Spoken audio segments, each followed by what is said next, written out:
Pemirsa, 20 hari sudah kasus kekerasan di area tambang dan pabrik PT Kapur Bank Indonesia atau KRI, namun hingga saat ini polisi belum menahan satupun tersangka.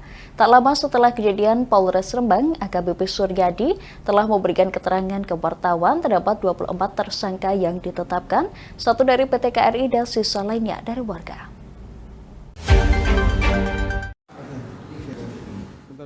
Kasus kekerasan di area pabrik KRI masih berlanjut. Karyawan PT Kapur Bank Indonesia KRI yang berinisial YKW memenuhi panggilan dan diperiksa oleh Satreskrim Polres Rembang sebagai terlapor dalam kasus kekerasan yang terjadi pada pertengahan November 2024 lalu. YKW yang merupakan warga negara asing datang ke Polres Rembang dengan didampingi manajemen perusahaan dan kuasa hukumnya. Terlihat YKW masih menggunakan penyangga keruk karena patah tulang, menjawab pertanyaan penyidik Unit 2 Satreskrim Polres Rembang.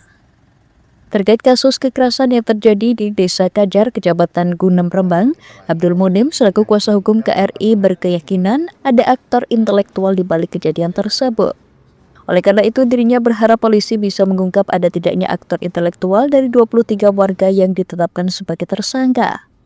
Selain itu, dirinya juga mendesak agar polisi segera melakukan penahanan terhadap para tersangka meskipun tidak semuanya. Termasuk sekalipun karyawan PT KRI jika memang harus ditahan, dirinya juga tidak keberatan. Memang itu sebagai korban, karena pada saat kejadian, klien kami ini posisinya sedang duduk, kemudian didatangi banyak orang, panik, diserang, dan melakukan pembelaan. Sehingga klien kami ini lupa peristiwa yang terjadi pada saat itu. Kalau kemudian ada pelaporan terkait dengan penganiayaan yang dilakukan, ya ini menurut saya mengada-ada, harus dibuktikan. Kita sebagai warga negara dan klien kami ini WNA dan tinggal di Indonesia tentu juga mematuhi perundang-undangan yang ada di Indonesia. Kita tetap melakukan pendampingan, kita akan yakini bahwa ini tidak benar. Berdasarkan dari apa yang disampaikan oleh klien kami, PT KRI, bahwa soal mediasi adalah soal opsi terakhir. Kita buka dulu faktanya. Saya minta dari pelaku 23 ini, paling tidak ini kan tidak semuanya itu sebagai otak di balik itu semua.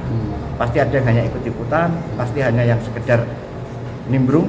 Nah, ini saya kepingin otak intelektual yang ada di 23 ini harus ditetapkan harus ditahan. Harus ditahan. Berarti harapannya polisi membuka siapa otak intelektualnya? Iya, harus ditahan.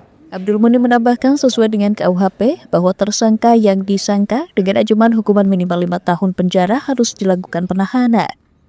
Dari Rembang, Fikrio, Lingkar TV melaporkan.